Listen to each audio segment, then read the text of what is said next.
I watched Idiocracy last night after I watched this piece of shit.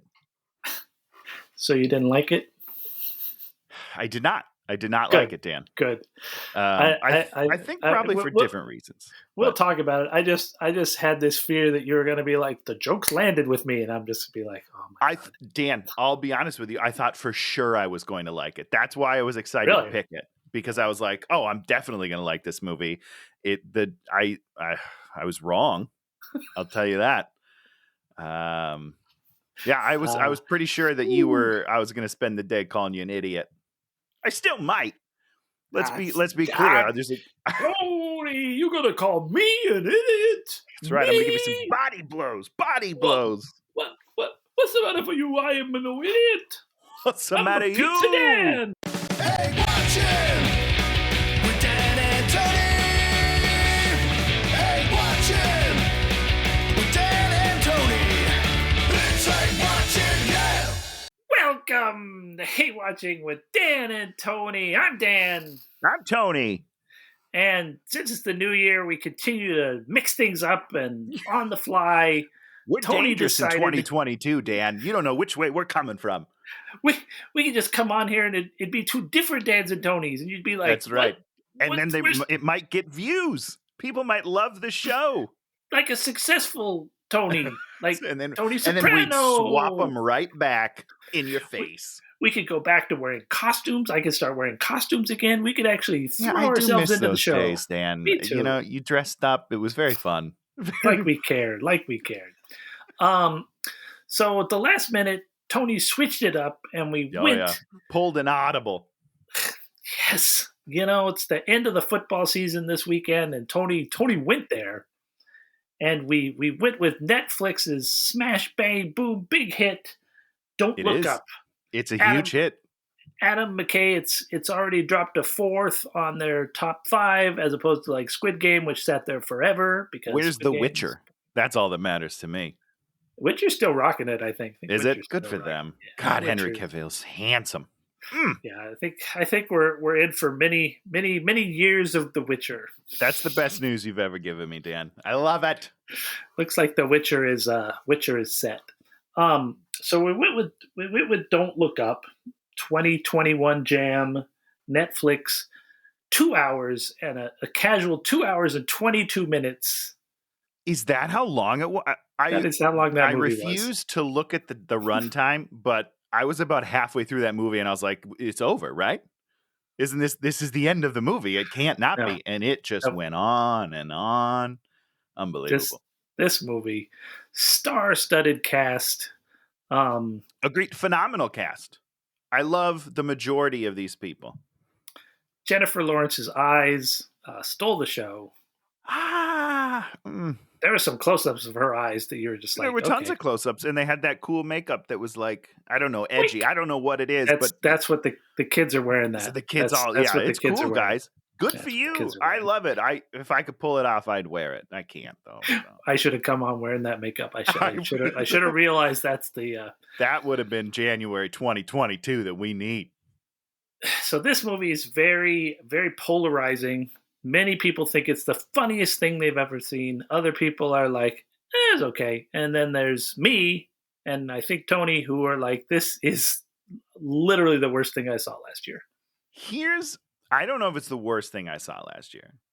I saw a lot of bad stuff in 2021. But here's what I will say. I love the message, and I applaud them for trying. But I believe they fucked it up so badly that if anything, it will have the opposite effect of what they desire. One of my favorite movies, which I could have done on our favorite show, was, which I think I saw this last year, The Hunt. Betty Gilpin. Oh, sure. Yeah, you talked about it once. I talked about it, and it just stands the stereotypes, on their head. And so you're just like, what you end up with is a bunch of characters going through a thing. What is a character? Just so I can, because I'm not familiar with a character at this point, Dan. In my opinion, what a character is someone in a movie who maybe doesn't mimic, but talks about the world we live in and how human beings actually are. What's a human being? Because after last night, I feel like I've lost that thread as well. What we had in this movie were not human beings. They were just these thinly drawn sketches of people that fit into a slot, that did a thing, and were not affected by anything. Correct. And if they're not affected, guess who else is also not affected? Me, in which case your whole movie is nothing. It's a whole pile of nothing. So I watched this whole movie, and my wife was like, "Why are you watching this whole movie?" And I was like, "Because I have to see what's going on to understand it." Watched it all the way through. And then again, I watched it for this thing. I sat through the. You sat through a whole second round? Sat through. Well, I didn't sit through the whole second round. Okay. But I would not sit through Ariana Grande's music video again. Oh boy, I'm upset about that. But I'll save it. And I think I might have fast forwarded through that the first time I watched it too, because I really couldn't take that part. And then the dinner scene, I just did not sit through because I did not care about any of these characters.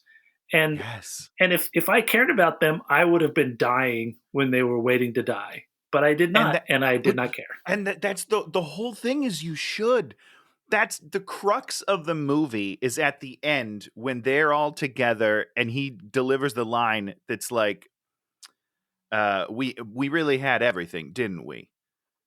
I should be in tears. I should be like, oh my God, that's us. I'm you. You are me. We are all dead. I'm crying. And then the world ends and I'm like, holy shit, they did it. I can't believe it. Let's go save the world.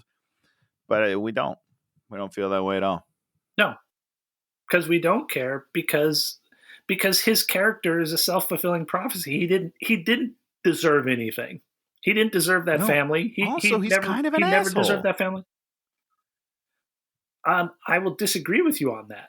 Interesting. Okay. He's a black hole of a character. There's literally nothing there. All he does is show up for his scenes and act in the way that the script tells him to act. Not even act, but be in the script the way it tells him to be. Yeah, but then he cheats on his wife, Dan. That's no good. It makes him even more unforgivable the way he cheats on his wife. Yeah, that's what I'm saying. Like, it's not even like... Sorry, no, go. It's not even casual. Yeah. Yep. It's like an afterthought that he's cheating on his wife. There's no reason for it. Not only does he treat it that way, but the movie treats it that way. It's just... It took a total left turn. Like, all of a sudden, he's just banging her. And I was like, wait, what? Isn't he... I don't understand what's happening. I don't know. And I mean, we're jumping way ahead, but sorry. You have to in a movie, in my opinion, actually motivate the characters to do something. Have her trap him and put her moves on him, and actually, she doesn't. Nope. They're just having, 1 minute they're in an interview, and the next minute they're having sex, and you're just like, Is this the supposed world that Adam McKay lives in, where everybody just floats around like that? Because it's not the world I live in. But it does seem to be the world that he lives in. Okay, I'm sorry. So let's do the movie, and I'll complain about stuff as we get there. But before we begin, I just want to say, I mentioned this to Dan in the pre-show. This is the first movie that we've ever done that I took 0 notes. I wanted to watch, because I genuinely wanted to see this movie. Sure. And so I wanted to watch it and get the full experience because sometimes when I nitpick, I feel like, I come in with that mindset and I'm like, oh, I'm going to find everything wrong with it. And I just wanted to enjoy this movie and watch it for what it is. And it didn't work. It was awful. It was terrible, but I have no notes. So we'll see how this goes. So we start off with this beautiful telescope, this beautiful cinematography. The cinematography in this movie and the special effects when they show planets in the comet. Yeah. Unbelievable. Gorgeous. Your mind melts away. Yeah. So we have the comet, Dr. Mindy doing orbital science. Now, did you find that Dr. Mindy was always that name was supposed to be like a joke? I'm not sure if it was a joke, but I guess, yeah. I think I do agree. I mean, they were trying to sort of emasculate his character by putting that name on him. Like, I wanted to say it was like more of an insult than a joke, but but they don't use it as an insult, so it's more just like it's an emasculation from the jump. It's just like this guy, this guy, he's Dr. Mindy. Ooh, what a name. Yeah, he's a guy. Yeah. So Jennifer Lawrence's character finds this comet. It's heading there, shows it to him. He's the kind of boss guy. He goes in, starts doing the calculations, and then he realizes it's going to hit the planet. So he sends everybody home except her, and then the two of them are like, we better call NASA on the phone. Mm-hmm. Basically, NASA answers, and they make fun of this whole thing where there's actually a planetary defense department in NASA, and they act like that's a joke. So up until that moment when they do the chyron that's like, it's a real thing, here's their logo. Up until that moment, I really enjoyed this movie. And then from that moment on, I was out. I was like, oh God. I mean, okay, so they get it. Before you know what? Take a time out. Sure. How do you feel about McKay movies? I guess let's talk about that real quickly before we continue on. Like The Big Short, Vice, those two in particular. His other satirical works. I'm putting quotes around that if you're listening to this as a podcast. Have never seen them. Oh, really? Okay, that's interesting. I've seen he did the NASCAR one, right? Talladega Nights? Yeah, I think he did that. Yeah. So McKay started out as just like pure comedy, and they're great. I love all their stuff. Then he went to this a political satirical thing, and he did The Big Short, which I thought was pretty solid. I really enjoyed that movie. Then he did Vice, which I thought was good, but starting to get like a little where this movie goes. And then so he just went steadily downhill, in my opinion. And this is the worst of his three satirical works. These are his satire. These are his last three movies, right? Yeah. Got it. So he is getting in this lane hard. Yeah. And your problem is he not at no point do they really speak truth to power. There are times where we have characters yell out into the void of the media void and then get ridiculed for yelling into the media void. Which is, to me, what this movie is. The way that I saw this movie was the movie is Jennifer Lawrence in the movie, if that makes sense. There's like the weird meta version where she's just screaming at people, we're all gonna die, and everyone's like, you are an idiot, you're crazy. That's how I feel about this movie. This movie is just like an old man shaking his fist into the sky, and everyone's like, hey bud, you're crazy, you've gone too far, no one's gonna listen to you. The thing about it is the true eco warriors out there, who's the number one eco warrior? Greta Thunberg, whatever her name is, that little girl. Thunberg or whatever it is. I don't know. She's a little badass. Little girl, 13, 15. You know what we say? We just look at her and we're like, she's a badass. But you know what she does? She talks really smart. She's smarter than everybody else in the room. Mm-hmm. And we respect her. And if somebody's going to ever get anything done, it's going to be somebody like that. And instead, what we get is the person that's put out there is the screaming, screeding, stupid person on Twitter that we all hate. Yes. It reminds me of like going home for the holidays and talking politics with your parents. Because you're never, with the people that you're closest to, you're never as calm as you should be because you expect better of them. So it always turns into an attack. Like attack, you're wrong, you're an idiot, I can't believe you feel that way. And that's what this feels like to me. Yes, that's how I speak to my parents, Dan. Okay, don't make fun of me. They're wrong.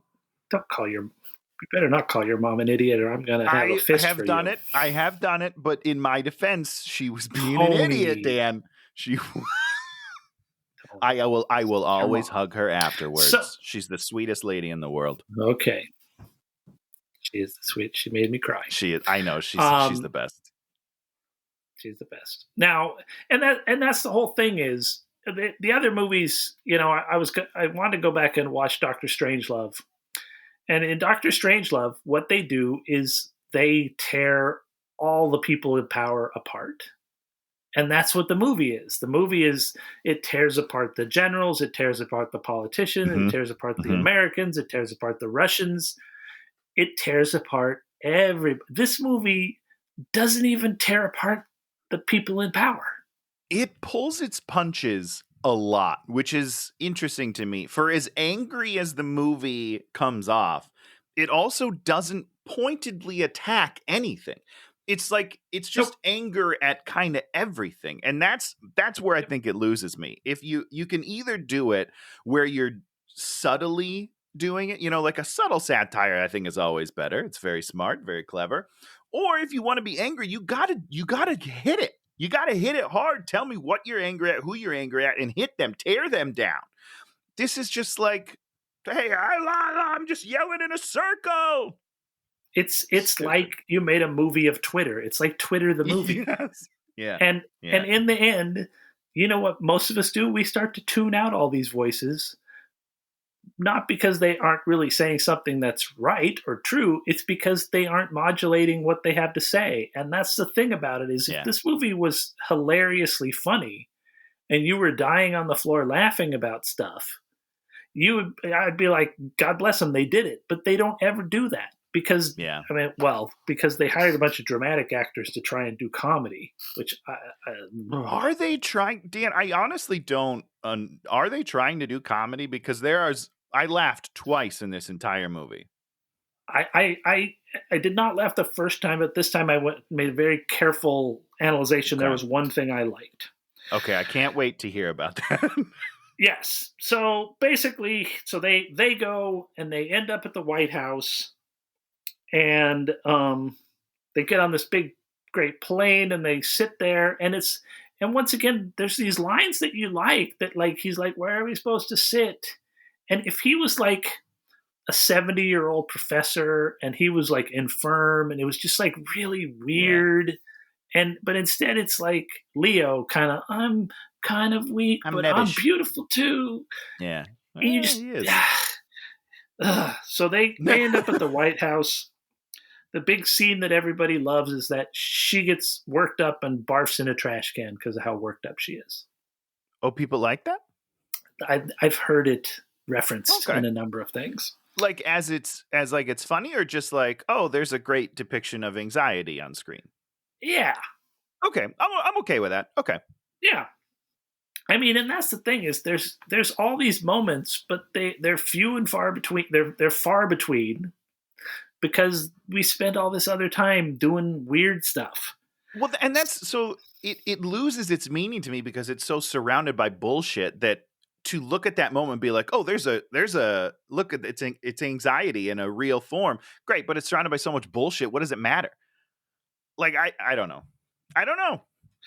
So they can't get in there because the president's busy with this Supreme Court nominee, which is this one thread. Where like the Supreme Court nominee ends up being a nude model who got erect around the women. And you're just like, what the fuck is this? I don't know. Don't know, don't care because it's not interesting or funny. It's just, there's a lot of weird side stories that I feel like I'm missing the joke.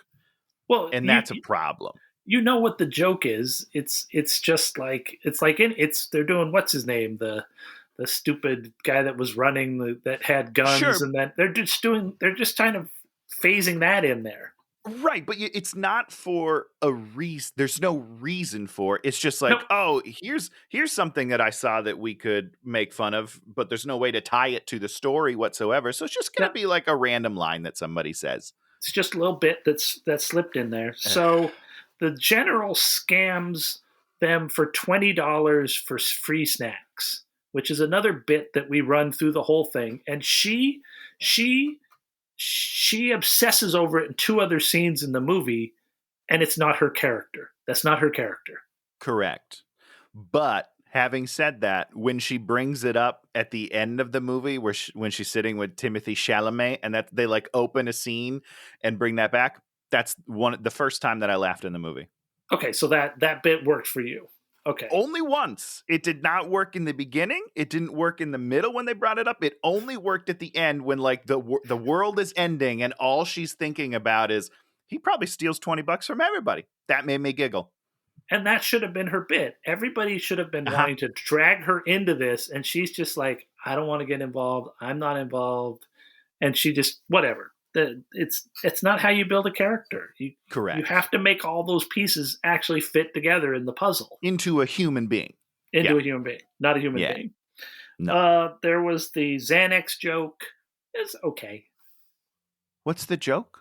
He's like, I gotta take a Xanax. I'm gonna take a quarter, and she grabs the rest of it and just downs it. She does that twice. I guess here's the didn't find it a joke. I was just like, okay, yeah, I get it. But it's supposed to be. You're supposed to be. If you tell me, listen, Dan. If you tell me it's supposed to be funny, I'll believe you. It wasn't funny. Well, that's the whole thing. And this is one of my other big points: is the things that are supposed to be the jokes that you're supposed to laugh at and find funny are things like that, where people are like, they're sitting there and they're like, I'd have done that. I'd have grabbed that Xanax because I'd have been stressed out. Right. And then it's the same as an Easter egg. Where a Jawa walks on screen and you go, there's a Jawa. I saw those in a movie when I was a kid. I love Jawas. And that is this new form of entertainment. It's the reference is the joke, but the reference is just a way that normal people are. Right. So maybe I'm too old for this movie. Is that it? Maybe this is made for younger people, because to me, that's not a joke. It's not interesting. I'm just like, okay, yeah, sure. Grab that Xanax. Do whatever you got to do. I don't know. And I think that's what they've replaced with, it's like having Ariana Grande in here and her breaking up with her boyfriend and then getting back. God, I don't care. What the fuck is that even about? Let's wait till we get there, because that's going to take a little bit. So she figures out the scam. She's in the hotel. She's talking to her boyfriend, who's this reporter, and the boyfriend, who's Hamish, what's I'm going to call it? He's in Station 11, playing one of the greatest roles of all time, and then he's in this piece of garbage. Yeah, like, not that he's phoning it in, but literally being given nothing. But that's not his fault. No, it's not his fault. Let's just be clear. Everyone, let me think. Yeah, I think everyone in this movie is a good actor. I think they are all very good at their craft. I don't think they're given anything real or good to do in this movie. Nope. So I don't blame him at all. I'm sure he's great in Station 11. Someday maybe I'll watch it. So they end up in the White House, the Oval Office, and here comes Meryl Streep as the president. She's the thing I hated the second most. What did you hate the most, or are we not there yet? Do you want to save it? I hated, what's his name? The guy that played the Facebook guy. Mark Rylance. Yeah. Oh God. I didn't hate him. I hated the character. I just hated everything about it. Yeah. No, all terrible. Yeah, she's garbage. So I'm probably going to get in trouble for saying this. I don't know. I'm not good at knowing what's appropriate and what's not appropriate. In a movie where you make a specific choice to make a powerful woman president, mm-hmm. do you think that it's the right choice to then make her the worst president in the history of the world? Worse than Trump. I put her so down as much worse than Trump. Yeah, Trump's garbage. Sorry, not to make this political. As a human being, not great, right? Worse than Trump. Yeah. Is that, I was taken aback by it. And maybe it's because I'm not, I don't know. I'm misogynistic probably, but I was like, we're giving her this great role, but then we're making her the worst person at it. Like it, to me, I look at it and I'm like, well, oh boy, this is just telling me we should never have a woman president, because look at her ruining the country. And that's not okay. She's garbage. And as a president, she's garbage. She's ineffective. She cannot make decisions. Yeah. She's ruled by everything else. And I mean, say what you want about Trump, but he and also Hillary Clinton, and the indictment on both of them is ego. Yeah. There's nothing. She has no ego in this movie. She has nothing. She's the dumbest person on planet Earth. And then I also took offense that Jonah Hill is her son. Yeah. Because, again, to me, that feels very much like a motherly thing. Like, it felt like they were attacking mothers for, I don't know. It was, if it was a father and son, I wouldn't feel that way. So I feel like it's me is the problem. But the fact that the woman president had to bring her son in, I don't know. I just felt it was all, I hated it all. I don't know. Well, I mean, of course, we don't understand that dynamic. If the mother needed the son there for a reason, and she cared about him, and there was this really, you always go back to Game of Thrones, where those people that lived up in the thing with the well and the mom and the kids, and she's like breastfeeding the kid, and it's the freaking weirdest thing you've ever seen, weird. And you love it. So weird.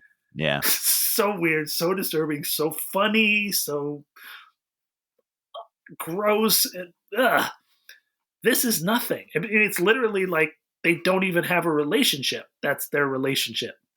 And the whole joke being, it's supposed to be Trump and Don Jr., right? I guess, yeah. That's what the bit is, but they don't play that bit, which is a beautiful bit, which is the dad is disappointed by the son. Yeah. She's not disappointed by him. He doesn't exist to her. Yeah, she's indifferent to him, and that's so weird. I don't know. It means nothing. So I think I lied to you because I also laugh a lot at Jonah Hill in this movie. I actually think he's the best part of the movie. So I don't count that in my movie laughs because from my understanding, he just improvises most of his lines anyhow in the movie. Sure. So probably. He's totally separate. But I do enjoy later in the movie when with the hood. Several times when he's talking about how beautiful his mom is. And at one point he's like, if she wasn't my mom. And I was like, that's so weird. It's so weird. I don't even remember that. It's during the rally. And he's like, is that a 10 of a president or what? If she wasn't my mom. And I was like, oh my God, it's like in public. But we don't hit that enough for that to become like a funny running bit to me. But there's a thread there that I think they could have pulled. Yeah. Would have been and good. That's the whole Donald Trump saying that about his daughter. So they've lifted that bit and they've thrown it in there. And it's like, just pick which is funny. But pick what your bit is. Make him in love with his mom sexually, which is going to be freaking weird. And she's just like, super weird. She's like prying him off. Like, I let you be chief of staff to be in here, but stop it. But personal space. Anyhow, sorry. So, yes. So it's 3 weeks till the midterm. Sit tight. And then Meryl Streep tells the smoking story. I don't get it. Well, that's the grab him by the pussy story. It's the same story. Is it the same story though? Because smoking to me, supposed to be not a big deal. Nope. And that's, I think, my problem is like, everybody smokes. Not everybody, but like it's so commonplace now. Obama even smokes. Though we're against it, like we're as a country, we're trying, we've created that separation, like, oh, you got to be outside, you got to do this. It's still so commonplace that I just don't believe that's a big deal. As opposed to grab them by the pussy, huge deal. You know what I'm saying? So it's like underplaying the bit, which immediately to me makes me not give a shit. Well, more importantly, it doesn't tell us anything about her character. I mean, it sort of says that as a politician, she doesn't want to be viewed negatively. Okay. Sure, but that's everyone. Politicians. Yeah, like no, it's everyone. Give me a politician that loves to be seen negatively. Sometimes I like people who look at me negatively, Dan. It fuels me. Bring it on, you idiots. So they leave there, on hold. And so they sort of say it's super classified, like they have some sort of, you can slap classification onto information that they don't control or don't have any control over or anything. I honestly don't know. Can you? I feel like maybe you could, or you could at least try, because maybe they don't know enough. You know what I mean? I don't know. It's the University of Michigan or whatever it is. They don't have any. The government has no say over what they do and publish and do anything. Hey, the government's all powerful, Dan. They can do anything they want. The one thing we have seen in the past 4 or 5 years, the government is not all powerful. Oh, yeah. Well, I mean, that's true. Not even close. So, Dan, I thought that this is why you didn't like the movie. Was this general conceit that the fact that nobody is willing to deal with it? I thought that's why you didn't like it.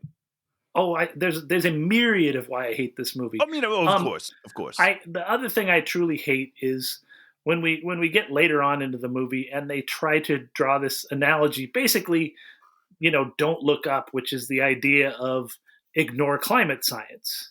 Right. And it's like climate science is something that occurs very slowly over the course of multiple years, and is going to wreak whatever devastation it does on us incrementally. This is the thing that literally you could just look up and see it, and it's going to kill you. Well, I mean, they've only got 3 to 8 hours to tell this story, Dan. So they got to change it up a little bit, make it a little more immediate. The part I understand that, but you can't bring in the don't look up. You can't swap that, because it doesn't work. I agree with you, and only because at first I'm okay with it. But then there's a moment where one dude at the rally looks up and sees it, and he's like, "Oh my, what the hell's that? They lied to us." No, that pissed me off. We're gonna get to that. We're gonna get to that, because the don't look up is like shoehorned into the last third of the movie, which is like, huh? Okay, so they're going to leak it to the press. They go to the New York Herald, and we start doing all this weird stuff where, media consultancy and blah, blah. It's super stupid. Oh, okay. You didn't like that. Well, I'm going to tell you why I didn't like it. Well, I'll tell you why I didn't like it after we get to the next part. But now we do Mark Rylance bash Peter Isherwell. He's not human. No, he's not. And I mean, I understand that what's his name, the Facebook guy, is just barely human, but this creature is even more of a creature. Are you talking about Zuckerberg? Yeah, Zuckerberg. Zuckerberg's like an emotionless robot. Yes. But he's still like a high-class android, because he still passes as human. He still wants things. Yeah. When Rylance came out, I was flabbergasted. I didn't understand what was happening. I don't know what we were trying to say. Like, I don't know why he is the way he is. And even after finishing the movie, I was still like, okay, I don't get it. I need you to explain it to me. What? I need you to explain it to me, Dan, because I don't understand. I think there was a Black Mirror where Topher Grace plays like the kind of Facebooky guy, and he has to go on this retreat. He's freaking great. And he found this really nice blend of where he's above it, but he tries to be part of it, but it's also insincere to some, it's just like all these layers. This character's just like, I'm a weird robot that kind of walks around and only care about Dan, money. That's kind of a good impression. You sound a lot like him. Like the one little girl is like, can I get a picture? No pictures with me. I don't, you children do not exist. It's just like, what? I don't understand any of it. And then it's not funny to me. Because it's so weird. It's so detached from the world that I can't wrap my head around it. Although he does deliver the second laugh of the movie for me. Oh, well, that's good. That's good. Well, my laugh's from someone different. So I got my laughs. I know. I can't wait to hear yours, Dan. I'm very excited about this. So they're going to go on TV. They're in makeup. They cut his beard so he looks good, and his family's at home, and everybody's like, how good looking. Did you realize that was Cate Blanchett? I did, yeah. I did not. Oh, really? Cate Blanchett, female sort of newscaster, and then what's his name, who I love, Tyler Perry. who's he plays the character really well. I don't think it's funny. No, but it's very real to me. Very real. Which is and this is why this movie doesn't make any sense to me, Dan, because as like bombastic and crazy as he is, it is real. Like, that is a character that not only do I believe, but I know that guy. Yeah. I know him. But then he's surrounded by a billion people that I do not know, that none of them feel like real people. So to me, he loses ground because he's almost too real. And that's very confusing. I can't make sense of that in my head. So they get on there. She freaks out and screams, "We're all going to die. We're all going to die." And then the Cate Blanchett character starts hitting on the America's sexiest doctor. And this is the point at which we're going to talk about him being sort of the stand-in for Fauci. So he's sort of the Fauci character. Oh, okay. So sure. That's where he's sort of supposed to exist in. But we never get to see him. Fauci was a constant, always showing up, always saying the same thing, very consistent.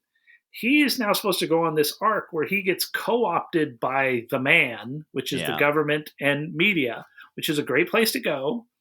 And in that arc, we're supposed to see him get co-opted until he realizes he has lost himself to this situation, and then he abandons it and has to return home to die under the common. That is not the arc. Well, that's kind of the arc they have, but it doesn't work. It's not an arc, and that's the problem. It doesn't points on a map.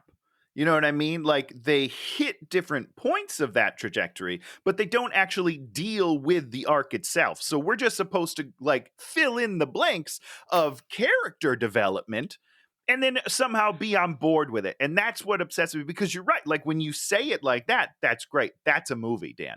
That's a great movie. I would watch that movie.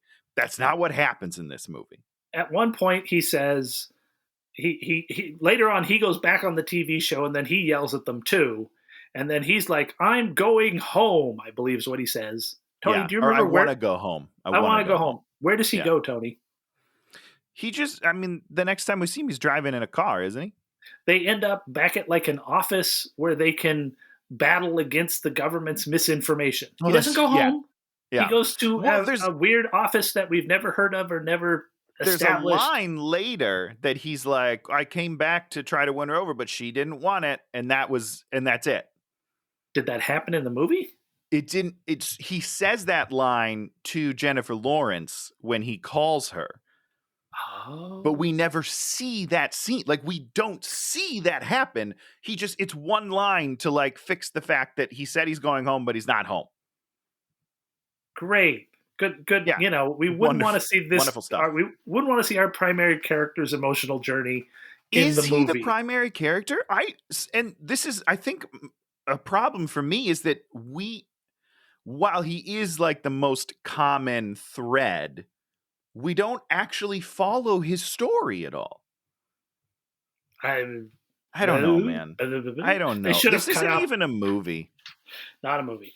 So then they go back to the Herald, and her boyfriend breaks up with her, and they're all like, "We're gonna, instead of listening to you and the science, we're going to listen to the bullshit NASA people that we know are lying to us about this." Tony, in your experience of the news media over the past 5 years, do you think they're going to listen to the bullshit people that work for the government, or do you think they're going to actually find out the information and then doggedly go after that information as hard as they can to infuriate and drive all the government people crazy? Well, I think there are two camps of that, Dan, because I do think there is a certain sect of people that will buy into that side of things and will double down that is correct because that's what they want to hear. Then there's another camp of people who will be like, "There's no way that's correct. We have to fight against it." That's where our country is that we're opposed basically just to be opposed. But the news media, see, that's the whole thing is they want to isolate And so they cut them off from the news media. The news media is going to glom onto them as hard as possible because they are what the news media wants the sensational story. They do not want the nothing's happening story because they're the news media. And there's no indictment of the news media. I don't want to start throwing stones here, but do you watch a lot of Fox News? No. All right.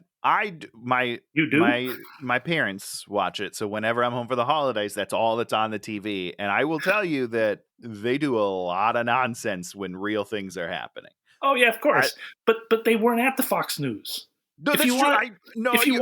I agree. They are at the bastion of liberal news. Sure, and to make the bastion of liberal news say, "Oh, we're going to listen to the president and shut up about this," was literally the dumbest thing I've ever seen in a movie because it mirrors nothing in reality. I don't know. I think, nothing in this movie except for Tyler Perry mirrors reality for me. But I think there's a lot of people on both sides that are pretty dumb.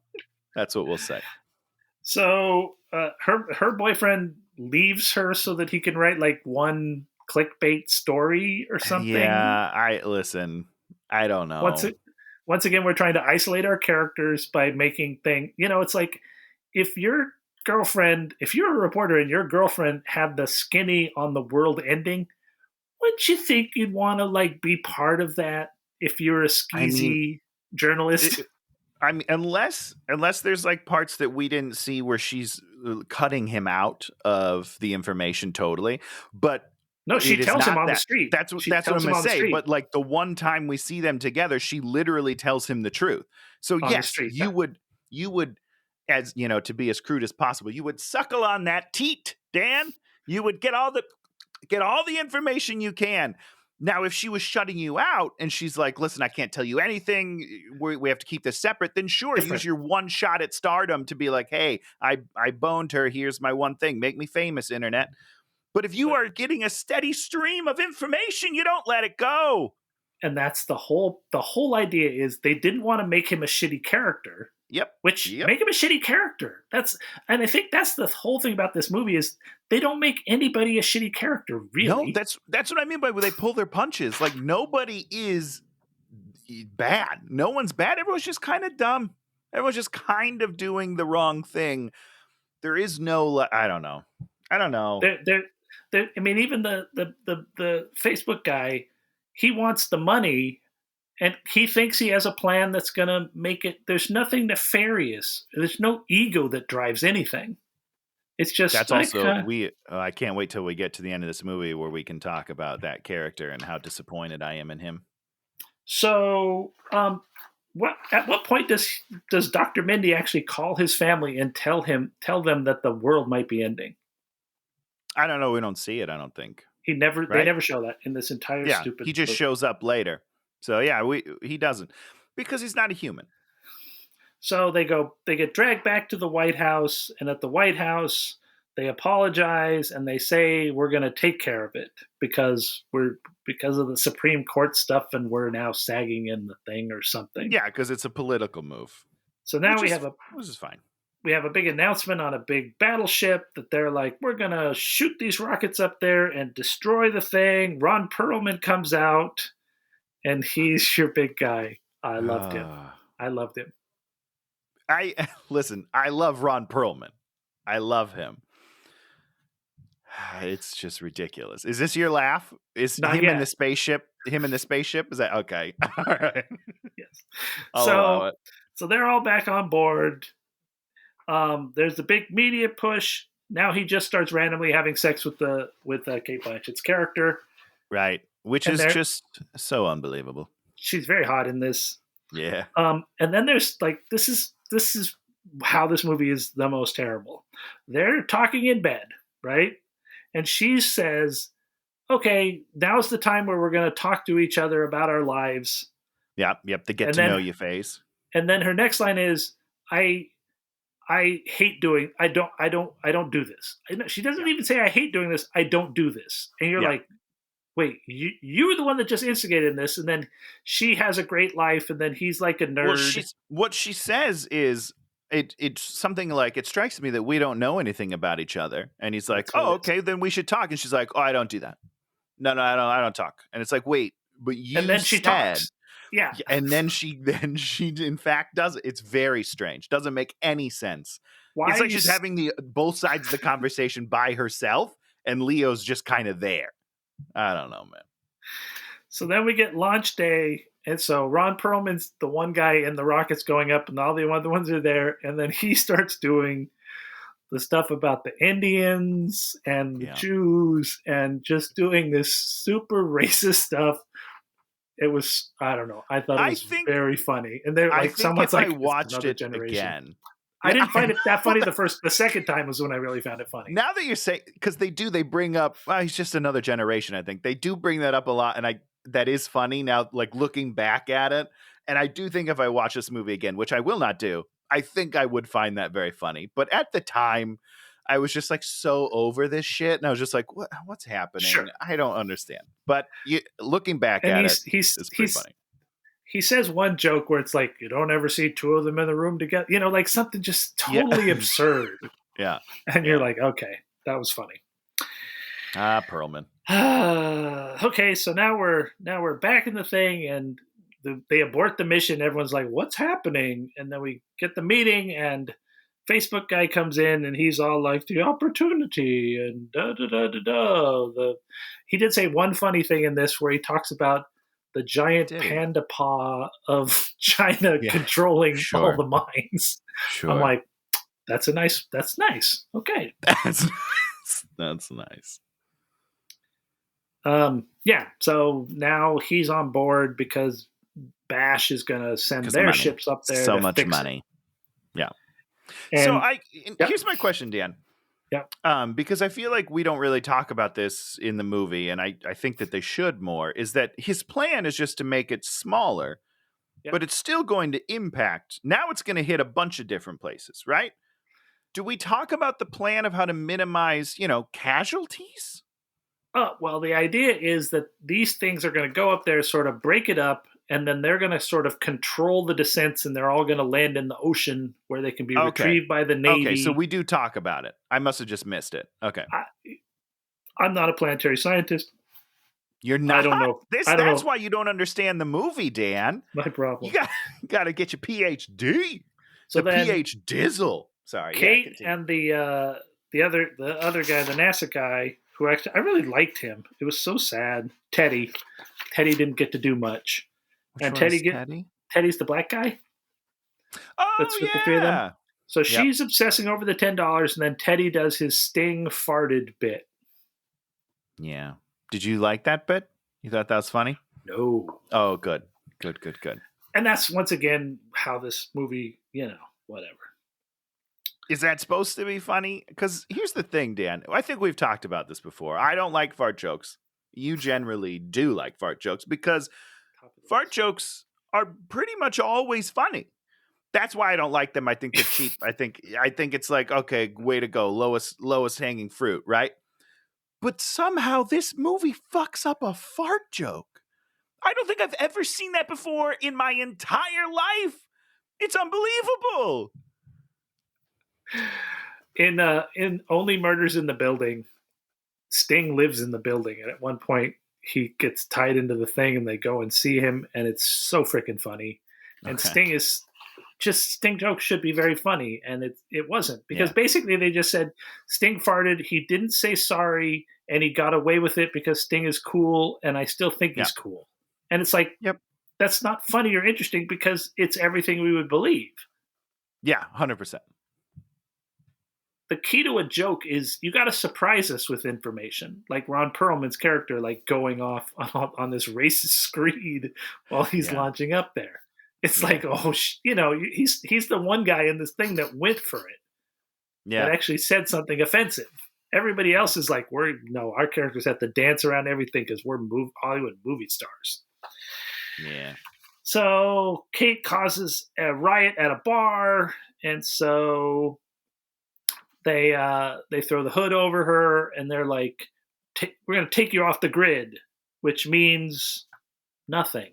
It means literally nothing. Means nothing because they just send her right back. Yeah. I'm very confused by this. So Dr. Mindy's making bash commercials. His wife ambushes him, and he like doesn't even go with her or anything. He just is like, No, he just immediately picks the other one. He's just like, it's it's complicated. See you later. And then she throws all of her kids' meds at him, and he is unaffected by that. And it also is like this thing about this, almost like this shame of this kid being on these meds. Yeah, no, I mean it's definitely about it being a weakness for sure. If I was to ever meet this Adam McKay guy, I would really say, what's with the shaming? You know, I mean, it's really offensive that you're shaming a kid for being, you know, it's like, are you saying that, I mean, I take medications and it improves my life every fucking day. My wife has taken medications and it's kept her alive her entire fucking life. Well, Dan, that's because you're a weak individual. Okay. It was just like, I mean, like it's like a shame thing. No, it's 100%. That's what it is. And I mean, it's a list of all the things, all of your weaknesses, all of your problems. These are all make you less human. And it's like, if you want to go after the goddamn pharmaceutical people, go after the pharmaceutical people. There's plenty 100%. Of things, you know. That's great. Terrible people. Did you watch Dope Sick at all? No. There's like this miniseries, Dope Sick, about the opioid crisis and the Sackler family and all the shit they did. Peter Sarsgaard is in there, and he's like the greatest actor that ever existed, and like amazing. You know, it's like 8 parts. Michael, what's his name? Batman, the first Batman. Michael Keaton. Keaton is like a doctor that becomes an addict. This show is stellar. It's going to win all sorts of Emmys and shit this year. Is it? Oh, it's new. Yeah, it's just this last year. Shit, I better watch it. Just an indictment of the pharmaceutical things. And you watch this, and he's like, oh, we'll have this funny scene where we shame this person about their medications. Yeah. About his kid that he loves. Super weird. Supposedly. We never saw any of that. I'm getting angry. I didn't realize this was the scene that made me the most angry in this stupid movie. And it is. Sure. Because like, what the fuck do you have to say? Go fuck, you know, it's like Tom Cruise jumping on that couch complaining about psychiatry. You're like, go fuck yourself, Tom Cruise. But also, I love Tom Cruise. It's hard. Mummy, fuck you. I mean, The Mummy's not great, but he does a lot of other cool movies. So here's, oh God, we still have so many more pages of this terrible movie. So Kate's working it's 9 hours long. Kate's working at Bevmo. Yep. Where the fuck is she working at Bevmo in Illinois? I don't know, man. Because she's off the grid. She's off the grid, mate. Like, you know, the world is ending in like 3 months. You go and work at Bevmo for minimum wage. Just fucking chill. Just hang out. Do whatever you want to do. Don't get a shitty job. I mean, she goes to school. She has a job. Go back to your... Yeah. Whatever. So he goes back. Oh, this way. And then he goes... So then Timothy Chalamet... I can't even talk about the Timothy Chalamet thing. Why? Why? What's going on? What the fuck is Timothy Chalamet? Like, why are we introducing this character now? What is he even doing in this movie? I don't know what he's doing in this movie, but I am a big fan, it turns out. I like him. I like him, but it's like, what is he doing here? I don't understand anything. Well, that's because he'd have to be a character for you to understand what he's doing in the movie. But he's just another thing that's there. But I like the moment where it was like, yeah, we skate. You should come. I don't know. That just feels very, very like something that would happen. So she ends up hanging out with him, and I think having sex with him, certainly making out with him. They definitely make out. Yeah, who knows? I mean, they get engaged, so he's into it. In the car. So he yeah, I saw that. I saw the scene. I saw that happen, yeah. So Dr. Mindy loses it on his girlfriend's show, and then he's like, I want to go home. And then the Comets find the Visible. At what point does he make the switch? Because I don't remember it happening. Well, I remember him being in commercials, and then I remember him flipping out and doing a pretty decent speech. I don't hate his speech. The part where he's like, if we can't even agree that there's literally a meteor coming to Earth, then what are we even talking about? Well, How do we talk to each other if we can't agree on facts? You're an idiot. It's a comet. It's not a meteor. Ah, shit. See, sorry, that's Leo, why we can't I blew agree. it. So Kate sees it. He sees it. They call each other. They sort of make up, even though they're not at any loggerheads. Yep. Yep. Yeah. So then we've heard about this, but somehow in the course of this 6-month window of this thing, they've made a $600 million movie or something starring Chris Evans. And then we get this, we shoehorn in this little 2 or 3 minute bit of him talking about the movie. And I was expecting there to be jokes here. No, it talks about the arrow that points up and down, which means I'm not making a decision. Yeah. Why is there not joke? You get Chris Evans, who is so charismatic, super funny. I don't understand why you waste it. Like, how much did that day cost, Dan? Let's think of it just logistically. Cost, you think he volunteered? Oh, sure, they're friends. All these people are his friends. Yeah. Ariana Grande's his friend, and he's like, "Oh, this will be fun. We'll do a movie together." And so you roll Ariana Grande out there, and it's just such a waste. When it was like, I was like, "Oh my god, it's Chris Evans! Yes, finally a fun thing's gonna happen." It didn't happen. Oh. Thank God it was only like 3 minutes long, and then it was out, and I was like, "Okay, fuck this. This is stupid." So then we have the Don't Look Up rally, and then one guy looks up, and he's like, "Oh, look, I could see it." And it's at this point, it's freaking huge. Yeah. It means that these people have literally not looked up for ostensibly weeks, days to weeks. Now, Tony, that's crazy. I'm going to ask you what the real joke is. So the guy looks up and he sees it. What's he supposed to actually do in this movie? I have no idea.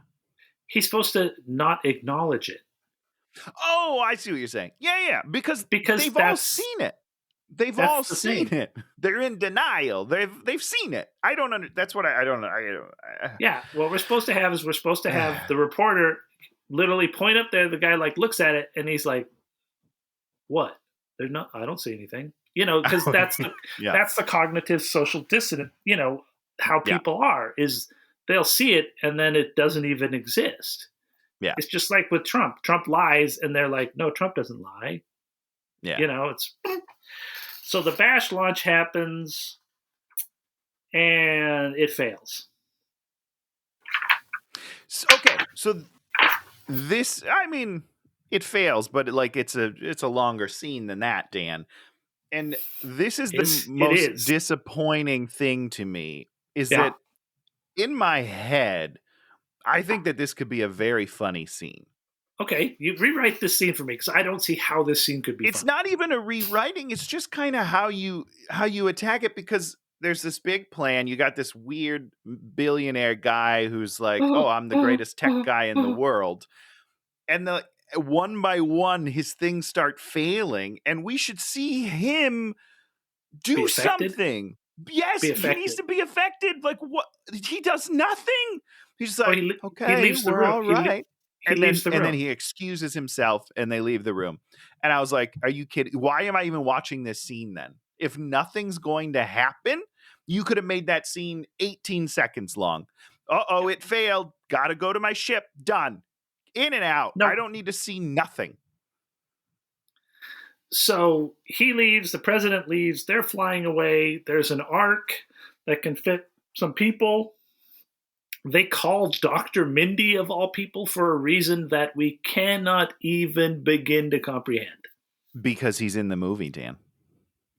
So that part was they have to bring him back into the movie, Dan. That was it. Yeah, I'm not even going to talk about that. I agree. I'm just being a dick about it. It doesn't make any sense. There's no world where she would call a guy who she basically called a quack for the last 2 years. That's not right. 6 months or whatever. There's nothing. He hasn't earned a spot. He hasn't done anything. No. She would never call him. And his wife. She's like, his wife can come too. Yeah, bring your wife, but she's not going to bring her kid. And she's forgotten Jason. He's sitting there. Mom's gonna come back, right? Mom, you're coming back, super right? sad. Mom, super sad. And then not funny. They have dinner, and Earth is destroyed. And we talked about it a little bit, but the fact that I don't feel anything at all when the world is destroyed is pretty bad. I mean, if you can't make me feel just the tiniest bit sad that billions of people just died, you really fucked up. So 22,000 years later, the Ark gets to this planet. They go down on the planet. All these very unattractive people who are old and saggy get out and are naked. And then they see a creature, and the president tries to pet it, and it bites her to death. Yep. To death. And everyone stands there like nothing happened. Yep, this is my second laugh of the movie, Dan. You laughed? Not at anything except for the Mark Rylance guy when someone's like, "What was that?" And he's like, I don't know, but I think exactly. Like, it's such. It was a weird setup. It was, and that's why it's so funny to me. Is like they went out of their way to set up just this random stupid joke that doesn't mean anything, and I was like, you know what? Good for you guys for trying, you idiots. That's so weird. Well, I'll have to say this was my second most hated thing about this movie is that people watch a creature maul someone to death, and they don't do any. They don't even move for their own safety. These people that have traveled 22,000 years for their safety do not understand that a creature killing one of them that was going to come over there and kill the rest of them is probably not a good thing. It's probably not a good thing. And they're all naked for no reason. Yeah, I'm fine with that. Because in the cryo chamber, you got to be naked.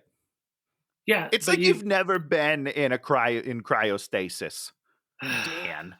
And then we have the very last scene. Did you watch the very last scene? I did, and I thought it was going to be funny because it's Jason Jonah. Jason yeah, lives. I mean, I'm thrilled that he lives. Let me be honest. I think that's great. But then, so that's hope. The hope is tweets to his followers.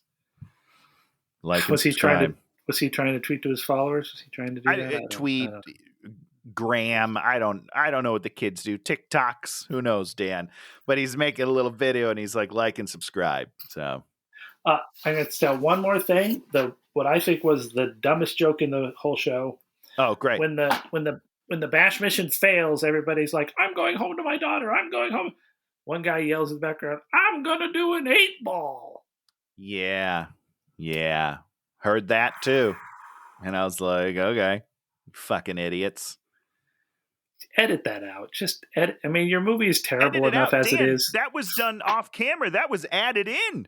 That's the opposite. They didn't need to put it there, but McKay watched the first cut and he was like, "This needs a really good joke. What can it be? Cocaine."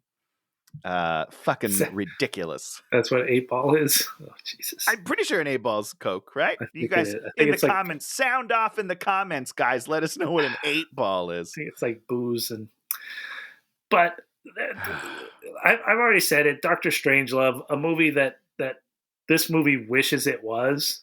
And that's why it's really funny, because this movie so wants to be relevant and talking about stuff, and it's so not funny. It talks about the shallowness of the sort of society that McKay probably lives in, which is not. The rest of us lives in that, have one foot in that, but the rest of us have to somewhere live in the real middle. world. Yeah. I understand that humans are shitty. I do. We see it every day. Like, I get that. But this movie is just shitty people doing shitty things, but only kind of like it's never shitty enough that it's just in this weird gray mush area. And I have no interest in it whatsoever. We don't hate these characters. We don't care about them. The good 100%. Characters, the bad characters, the guy that ripped her off for $10. That's how the casual indifference of everything is that $10 thing. It's like, Yeah. why he didn't need to do that. He just did it because he's just kind of a dick. Just kind of a dick. He's not like a super dick. He's just kind of a dick. Kind of a dick. Yeah. Make a choice. Send someone one way or the other, or just leave me alone. Let's have characters going through something. You know, I want to skip, Dan. I want to skip the part where they go through it, and I just want to see the beginning and the end. That's it. I don't need all the mushy stuff in between. You're crazy. But let's talk about the fact that people seem to be enjoying it. So let's talk about that fact. Let's talk about what that says about society. No, here's the way I look. Oh, please, say something. I think you said it exactly. Is they see their own casual indifference to existence and their inability to affect anything, and they say that's that's the world we live in. Oh, I guess that's where we're at. I guess that's where we are, which is true. I would like, if there are any, I don't know how to say this without sounding like a dick, I guess, but like climate change deniers, I would love to see someone in that camp watch this movie, and I would like to know their opinions. Because I feel like to me, this movie's like, it's condescending in a way. Like condescending anger. That's how I look at it. And I just want to know if someone who does not agree with the message of the movie, if they feel that, or if they're just kind of like, I mean, I don't give a shit. I don't know. I would be curious to know how they feel about it. I mean, see, that's the thing about the denial and everybody always wants to put it off until tomorrow. And that's the whole thing. Yeah. And we as a human race always do that, and we're always going to do it, and it's going to lead to results that are very negative for us, and tough luck human beings. That's the way it is. This is a process. If at some point there are no more human beings, well, that's the process. There's a moment where someone said to me, as I was having this argument about climate change, they were like, I'll be dead. Yeah. I was like, sure, you'll be dead. I will be dead. But there will still be billions of people like you still around. Well, maybe not. But I don't know.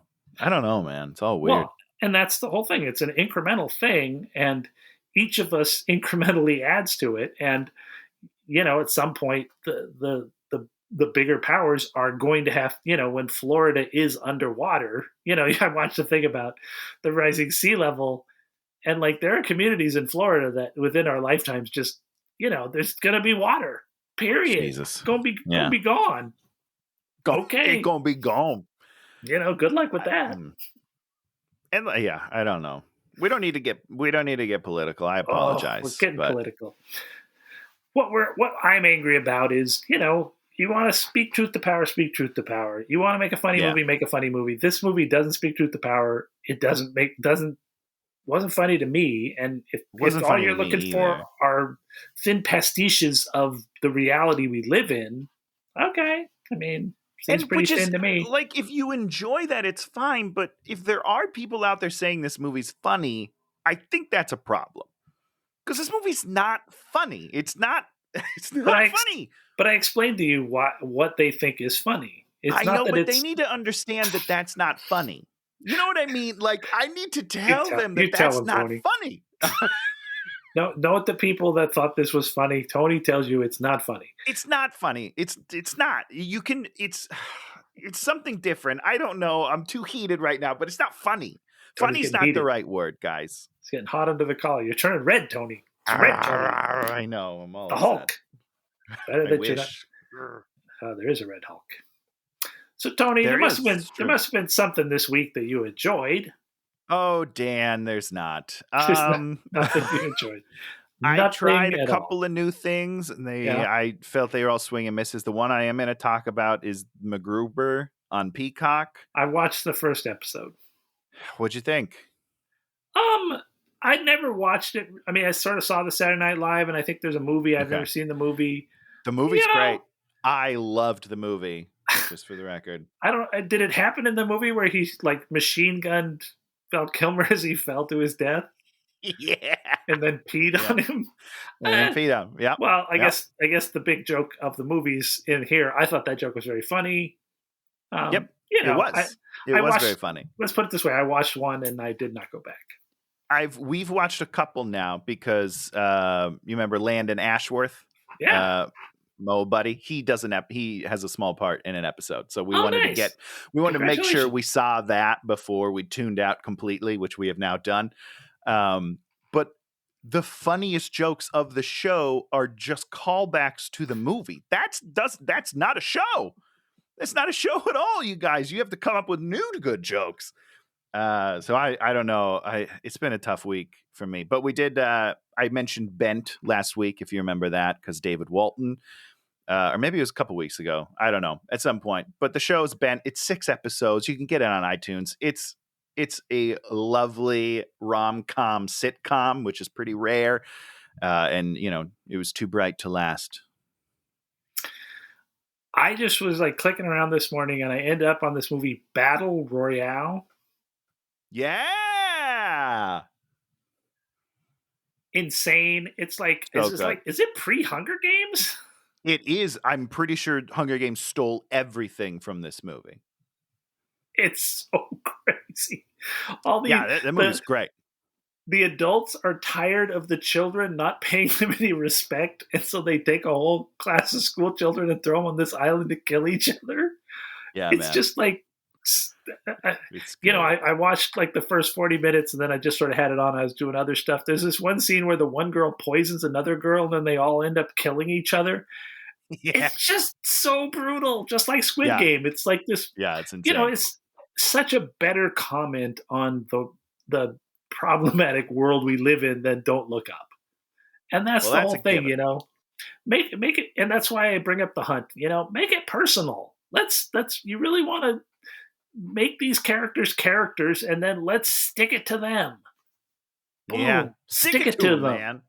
No. The one thing I will say about Battle Royale is that if I can't say for sure that whoever wrote Hunger Games saw that and was like, I'm going to do something. But if that is the case, who watches Battle Royale and thinks, you know what I should do? I should make this kid friendly. I just don't understand how that ever crosses your mind. That's like, this is good, but like it's too much. I'd like to dial it back and just make it for kids themselves. I don't know. It's bizarre. Really market it into that young adult section. Like I don't understand how that ever happened, but good for that. It worked. So I'm obviously wrong, but just unbelievable to me. I think I was reading something about Don't Look Up, and they were talking about, dystopian, like every kid, like you can't sell this stuff because all these kids have lived in dystopian universes for so many book series at this point. Yeah, for sure. You got to give them something. It's just people complaining on the TV show. I'm complaining. Stupid. Complaining. So Tony, give us a movie to watch for next week. That's not fucking 2 hours and 22 minutes. Hopefully. I did not check runtime, Dan. I do not know. A pox upon thee, Tony. What I find funny is it's also a movie about climate change, which is great because I had this picked out before we did the switch to Don't Look Up. The reason why I was going to pick it is because, one, I saw this movie on an airplane and I love it, but everyone hates it. So I was like, maybe I'm wrong. But it takes place in 2022, which is like, that was what I was looking for. I did a Google search for movies that take place in this year because it's January. I wanted to see it. Anyhow, this movie's got my bud Gerard Butler in it, and it is called Geostorm. Oh, I've never seen this movie. Oh, you're in for a treat, man. It's so stupid. Wow. Whatever happened to G-Butt? Well, he made Geostorm, and then his career imploded. We're going to watch the one with him and like Jennifer Aniston, like being in love? I think I'd watch that one. Oh, which one is that? He's like a bounty hunter, right? Yeah, I think so. Or something like that. And then there's the one with him and the blonde lady from The Ugly Truth. The Ugly Truth. That's you a say good one. so. Ugh, that's terrible. The other thing is there's this other new movie called Moonfall, which is from it's Okay. coming out, and like the moon is crashing into the planet. And then, do you remember in Game of Thrones, Obviously. the one guy that played the sort of heavy guy that was on the wall, and then he became the book guy? Sam. Yeah. Sam. Yeah. He's the main dude in the movie. I'm in. Okay. I'm in. It looks like they sort of take a comedic. It's sort of real, but it's sort of comedic too. And after watching Don't Look Up, I'm like, God bless him. Just make it funny. Bring that. I need to see it. I need to see it. Go watch that trailer, Tony. I will watch that trailer, and you go watch Geostorm. Geostorm. Yeah, man. This is a good movie. G-Butt is back. Or G-Butt was back, and then he's better than ever. All right. This is like door. This is peak Gerard Butler. Forget the 300. All right. This is the movie you need to see. 300. Geostorm. Something about the sky doesn't work anymore. So now we control the weather. I don't remember exactly, but it's fucking good. Let's watch. There's plenty of bad science in this stupid movie. Let's watch another movie where you can actually enjoy the bad science. It's like we didn't even talk about the bad science in this movie because you didn't even want to go there. Yeah. No, but this is good. I think I wanted to have fun again, so I think I'm ready for this. This is going to be good. I'm ready. I'm ready to enter the Geostorm. Ready. If you like what you see, like, subscribe, leave us a comment. We're here every week, and there's like we are. Bevy of back issues you can go back and but don't go back too far because our technology was not great at the beginning. No, go back and watch our classic episode where we make fun of the Love Guru. The Love Guru. Solid movie even. Great movie compared to this shit. And, maybe Adam McKay will leave us a comment and explain how we got it wrong and that 8-ball joke lands every time. Every time. Man, we did a screening of that. The place erupted. They cheered. 8-ball joke. 8-ball joke. 8-ball. They marched into the streets and told their friends, go see Geostorm. Don't look up. Doing the 8-ball. Gerard Butler. Doing the 8-ball. Yeah. So, We'll see you next time. Goodbye, everybody.